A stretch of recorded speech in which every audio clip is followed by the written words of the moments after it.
가끔 그런 생각이 들 때가 있습니다. 지나간 내 삶 안에 죄가 너무나 커서 하느님 앞에 머물 수 있을까? 내가 정말 하느님께 자격이 있을까?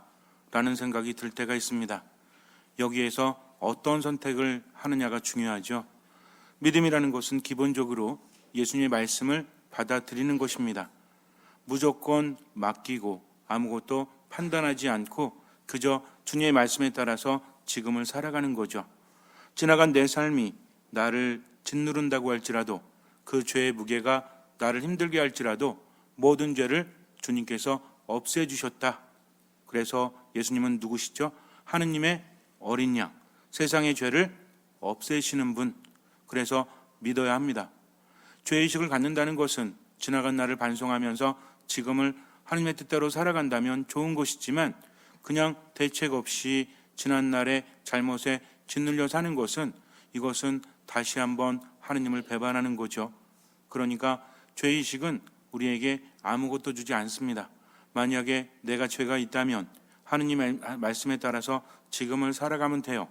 내가 예전에 어떤 죄를 졌기 때문에 내 삶에 커다란 벌이 내리는 거 아닌가 걱정하지 마십시오.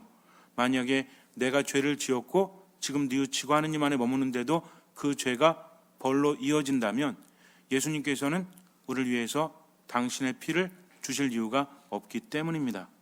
이미 예수님께서 모든 것을 갚으셨다는 거죠. 그래서 우리들의 죄가 진홍색처럼 붉을지라도 눈처럼 희게 하시는 분이 바로 그분이시라는 것을 잊지 말아야 합니다. 또 한 가지가 있습니다. 아무리 생각을 해봐도 지은 죄가 없어. 그냥 사람 사는 게 다 그렇죠. 소소한 죄 안 짓는 사람이 어디 있어요? 그러니 나는 하느님 앞에서도 죄가 없습니다. 이건 더 심각해요. 죄가 뭔지도 알지 못하기 때문입니다. 거짓말을 하거나 다른 사람을 아프게 하거나 이런 것만이 죄가 아니라, 죄는 적극적인 것을 하지 않은 것도 바로 죄라는 거죠. 우리 신앙인들에게 있어서 죄라는 것은 단순히 윤리적인 것이 아니라 하느님의 말씀을 따르느냐 따르지 못하느냐. 그래서 죄는 뭐라고 했죠? 죄는 하느님의 두 글자인데, 죄의 상태는 하느님의 부재, 하느님의 부재예요. 하느님이 계시지 않은 상태가 바로 죄라는 겁니다. 내가 하느님으로부터 멀어지면 느껴지는 게 있죠. 무엇이 있어요? 삶 안에서 부정적인 느낌들이 우리를 지배하기 시작을 합니다. 결핍의 상태가 온다는 거죠. 하느님 안에 머문다는 것, 하느님 안에 머물지 못한다는 것을 우리가 잘 깨달아야 되는데, 하느님 안에서 머물 때 누리는 모든 것들, 즉 하느님은 생명 자체이시기 때문에 생명력이 풍성해지는 모든 것들이 박탈되어진다는 거죠. 그러니 결핍이 오기 시작을 합니다. 이제는 생명력이 떨어지니까 어때요? 기쁘지 않죠. 즐겁지 않아요. 평화롭지 못합니다. 슬픔이, 아픔이, 괴로움이 내게 닥쳐온다는 거죠. 그래서 내 삶이 힘들거나 괴로울 때는 내가 죄를 져서, 또는 우리 조상들이 죄를 져서, 이것이 아니라 지금 내가 하느님 안에 머물지 못하기 때문이구나. 그러니까 어떻게 해야 돼요? 하느님 안에 머물러야 한다는 겁니다. 고해성사를 볼 때도 마찬가지죠. 그냥 거짓말 몇 번 하고 뭐 했고 이런 나열의 죄가 아니라, 내가 베풀지 못했음에, 하느님의 뜻대로 살아가지 못했음에, 더욱더 사랑하지 못했음을 반성하면서 하느님 앞에 설 때 하느님께서 우리에게 은총을 내려주십니다. 그래서 하느님 앞에서는 겸손해야 되는데, 겸손은 두 가지로 나뉘어 볼 수 있죠.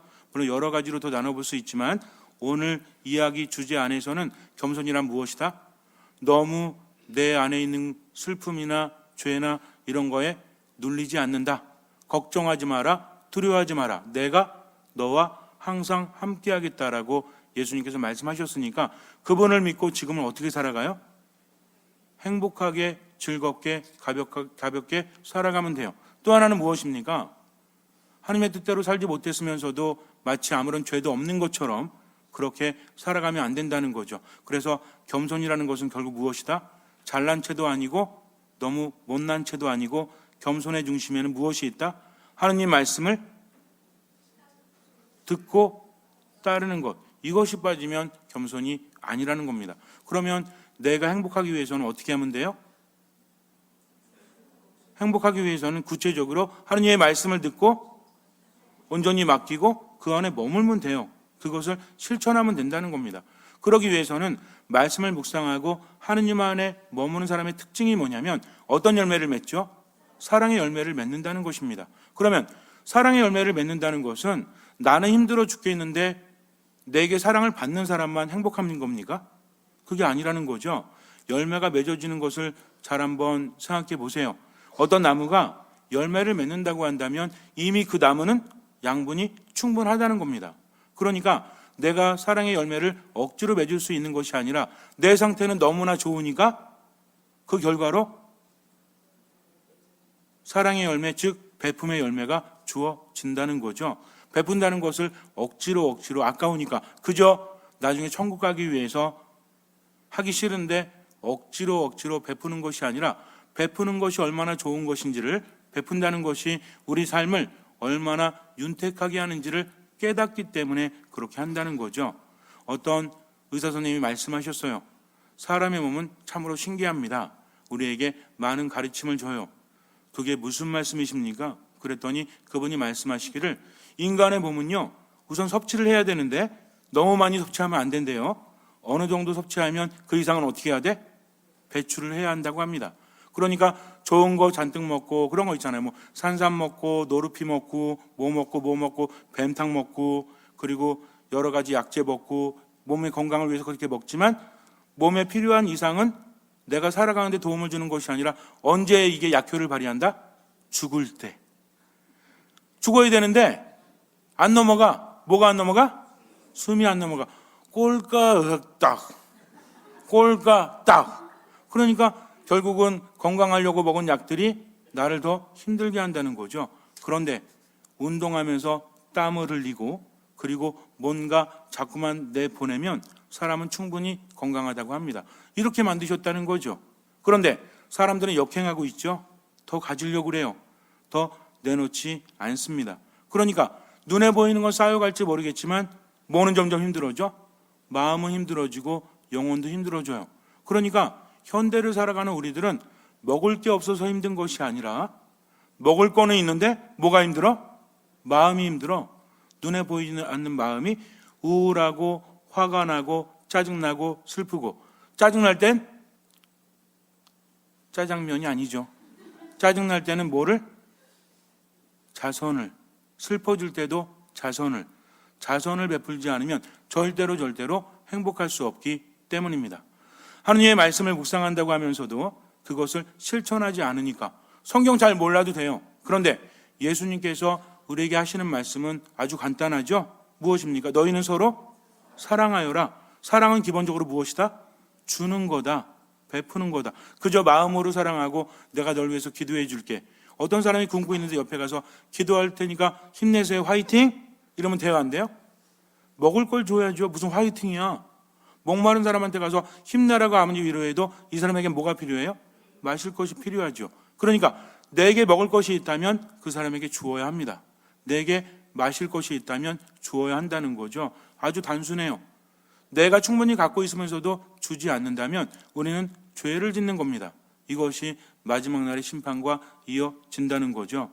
열심히 기도하고 열심히 묵상하는데 내 삶이 힘들거나 내가 바라는 것들이 이루어지지 않는다면 하느님 어디 계시냐고 원망하기 전에 내가 먼저 믿음의 열매를 맺고 있는지 그렇지 않은지, 물론 베풀면서 사는데도 그런 느낌이 올 수 있어요.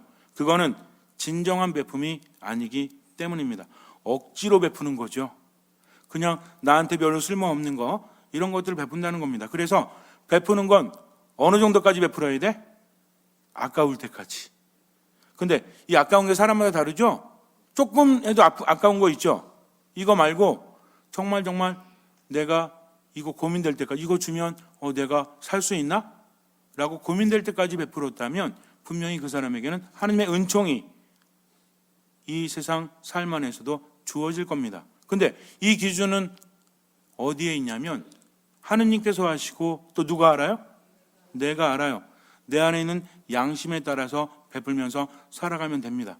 우리는 주어진 시간을 가지려고 하는 것이 아니라 베풀려고 해야 돼요. 왜냐하면 가지려고 하면 끝이 없어. 또 얼마를 가지고 행복하죠? 10억, 100억, 1000억? 아닐걸요? 그런데 그렇게 돈을 벌고 재화를 쌓는 동안에 내 시간은 흘러간다는 거죠. 나중에 아주 비참해집니다. 그러니까 정말 중요한 것은 우리에게 뭐만 필요하면 돼? 일용할 양심만 있으면 돼요. 일용할 물품만 있으면 된다는 거죠. 그러니까 너무 욕심부리지 말고 내가 버는 것도 중요하고 쌓아놓는 것도 중요할지 모르겠지만 더욱더 중요한 건 뭐다? 이것을 쓰는 거다. 그래서 내가 살아있는 동안 베푸는 것이 내 것이지 쌓아놓고 가봤자 어떻게 돼요? 자식들이 싸우기만 해.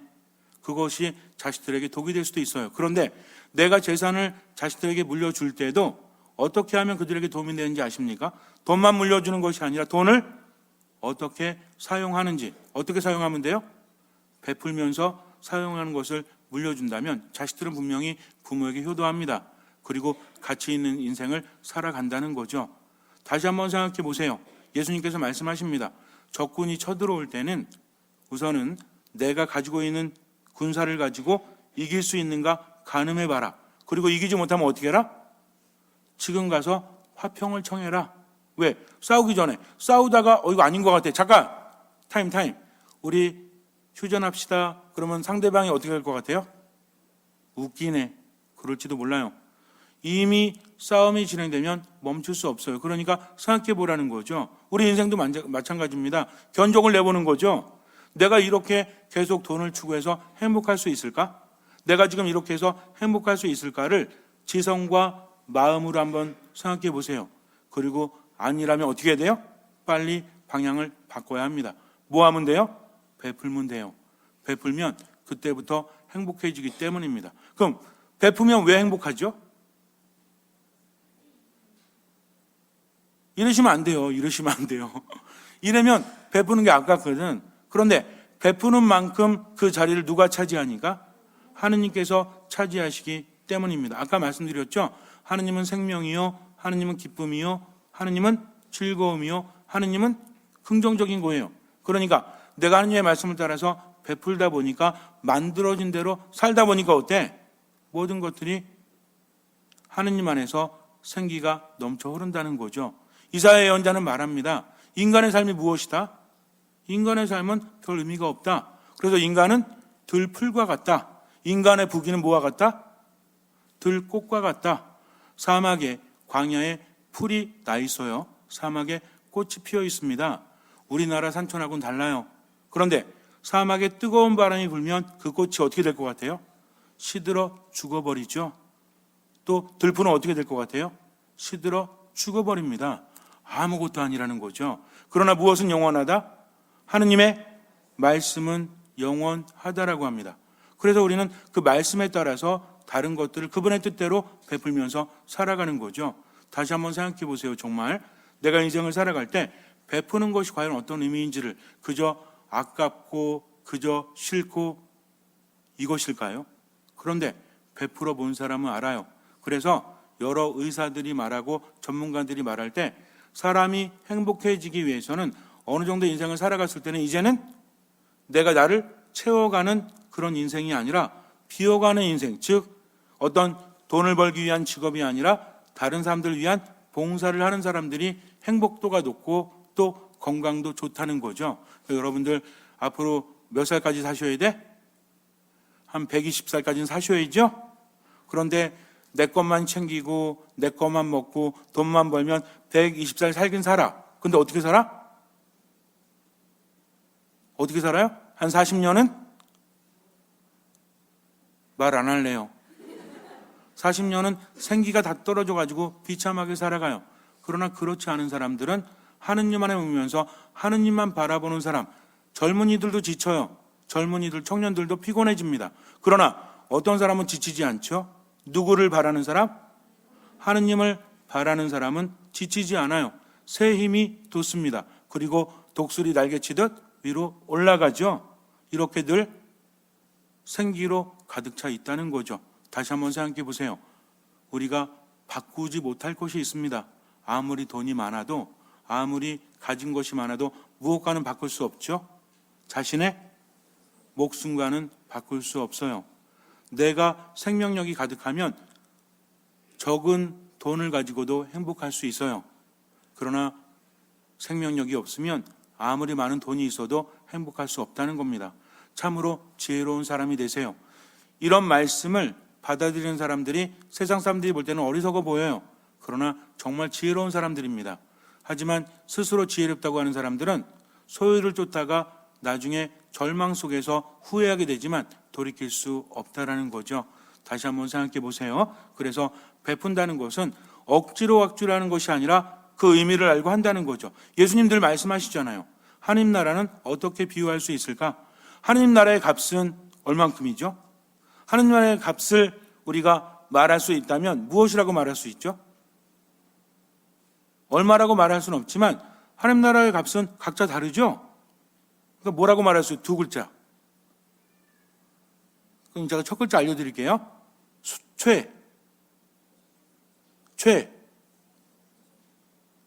최상이에요? 최선이에요? 최선입니다. 여러분들이 최선을 다하면 그게 하나님 나라 값이에요. 그래서 뭐라고 하십니까? 어떤 사람이 밭에서 일하다가 뭘 발견해요? 보물을 발견합니다. 그러니까 어떻게 해요? 그 밭을 산다고 하죠. 여기서 꼭 시비 거는 분들이 있어. 아니, 남의 밭에서 보물을 발견했으면은 그 사람한테 돌려줘야지 왜 그 밭을 사서 자기 걸로 가자? 자, 주인이 알았더라면 그 밭을 팔겠습니까? 팔 수도 있겠지만 어떻게 해요? 보물을 파내고 팔겠죠? 여기서 주님의 말씀은 이 비유의 핵심은 그게 아니에요.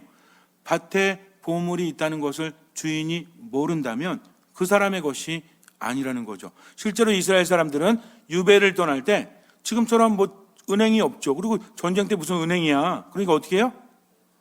밭에다 묻어놓습니다. 그리고 떠나요. 돌아올 줄 알고. 근데 뭐야? 못 돌아온 거야. 그리고 나서 세월이 지나니까 이건 누구 거예요? 아무의 것도 아니죠. 발견한 사람이 임자지. 근데 문제는 뭐냐면 밤에 몰래 캐면 돼요? 안 돼요? 안 돼. 왜? 아무도 모르지만 그 밭에 있기 때문에 누구의 소유입니까? 밭의 임자의 소유라는 거죠. 그러니까 내 걸로 만들려면 어떻게 해야 돼? 그 밭을 사면 돼. 그리고 그것을 파서 내 것으로 하면 돼요. 근데 이 밭의 값이 얼마입니까? 1번 20억, 2번 30억, 4번 8억. 4번 맞나요? 어쨌든 5번 가진 모든 것. 역시 똑똑하죠. 긴 게 답이에요. 자, 가진 모든 것을 다 팔아서 그 밭을 산다고 했다면 사람마다 가격이 다른 겁니다. 처음에는요, 힘들어요. 그분의 말씀대로 살아간다는 것이, 말씀 안에 있는 보화를 찾는다는 것이 얼마나 힘든지 몰라요. 그러나 다 과정입니다. 우리 몸이 변화될 때도 과정이 있어요, 없어요? 있잖아요. 처음에는 힘들죠? 그래서 땀 흘리고 운동하고 힘들어 죽겠는데 하다 보니까 어느 날 어때? 콧노래가 나와. 이제는 힘들지 않아요? 왜? 근육이 붙었기 때문입니다. 말씀에 따라서 베풀며 살아가는 것도 처음에 어떤지 알아요? 성당에서 말씀 들었어. 그래, 베풀며 살아야지. 그래, 인생 뭐 있어? 베풀어야지. 하고 나갔어. 근데 어때? 아까워. 정말 아까워요. 그럴 때 어떻게 됩니까? 기도해야 돼요. 그냥은 안 돼요. 그래서 끊임없이 기도하면서 말씀을 묵상하다 보면 그러면 그 의미를 깨닫게 됩니다. 그리고 스스로 말하는 거죠. 주님, 제가 아깝지만 베풀었습니다. 주님, 저와 함께 하소서. 이렇게 하루 이틀 지나면요, 아까운 게 사라져. 그 다음에 뭐가 느껴져요? 그 맛을 알아요. 그러니까 그 다음부터는 내 도움이 필요할 때마다 절대로 지나치지 않습니다. 그 시간을 놓치지 않는다는 거죠. 계속 베풀며 사니까 그만큼 누가 채워줘요? 하느님께서 내 안을 채워주십니다. 그러니 어때? 늘 뭐가 넘쳐? 생기가 넘치죠? 그러니까 언제나 어때? 언제나 기뻐요. 끊임없이 뭐 하니까? 기도하니까. 미사 말씀 기도 안에 머무니까 끊임없이 그렇게 하니까 깨달음이 있죠? 깨달음으로 세상을 다르게 보니까 다른 사람들과 다르게 살아. 그러면서도 생기가 넘쳐오르니까 언제나 기쁜 거죠. 그리고 모든 일에 어때요? 감사하게 돼요. 내가 바뀝니다. 체질이 바뀌죠. 어디로? 하느님 나라의 백성으로 체질이 바뀌면서 인생이 즐거워. 그러다가 마지막 눈 감았을 때 눈 뜨면 어디야? 위로 가는 거예요. 그런데 나중에 베풀어야지. 내가 정말 나중에 지금 나도 부족하니까 나중에 베풀어야지 하다가 계속 미루다가 눈 감았더니 뜨니까 어디야? 아래예요, 아래. 그러니까 눈 떴을 때 잘해야 돼요. 지금 베풀면서 살아가시기 바랍니다. 하지만 기도하지 않으면 깨달음이 없고 절대로 베풀 수 없어요. 한두 번 하겠지만. 그래서 하느님 안에서 끊임없이 베풀기 위해서 어떻게 해야 된다? 언제나 기뻐하는 거죠. 그런데 먼저 뭘 하냐면 끊임없이 기도하십시오. 기도 중에 깨달으면 언제나 기뻐할 수밖에 없고 모든 것에 감사할 수밖에 없기 때문입니다. 그래서 오늘은 이거 외울게요. 아주 길진 않지만 제2독서에서 이야기하죠. 자, 언제나 기뻐하십시오. 끊임없이 기도하십시오. 모든 일에 감사하십시오. 이것이 그리스도 예수님 안에서 살아가는 여러분에게 바라시는 하느님의 뜻입니다. 다시 할게요. 언제나 끊임없이 모든 일에. 그런데요, 끊임없이 기도하지 않으면 기쁘지 않습니다. 또 감사함을 발견할 수 없어요. 그래서 우리가 이렇게 외우긴 하지만 끊임없이 기도하고 언제나 기뻐하고 모든 일에 감사합니다. 저를 보세요. 이제 자, 언제나, 아니 여러분들이 하셔야죠. 언제나 모든 일에 끊임없이. 다 외우셨어요. 그러니까 이제 살면 됩니다. 잠시 눈을 감으세요. 믿음은 열매로 맺어줘야 합니다. 미룰 것이 있고 미루지 않을 것이 있습니다. 화가 난다고 해서 미루지 마십시오. 내 것이 없다고 해서 미루지 마십시오. 오늘 먹을 것이 있다면, 오늘 입을 것이 있다면, 오늘 잘 곳이 있다면, 그리고 남은 것이 있다면 그 사람은 베풀어야 될 사람이기 때문입니다. 절대로 베풀 기회를 놓치지 마세요. 하느님 안에서 무조건 베풀면서 하루하루 살아가십시오. 그러면 하느님께서는 그 믿음을 보시고 우리 삶에 놀라운 기적을 일으켜 주실 것입니다. 아멘.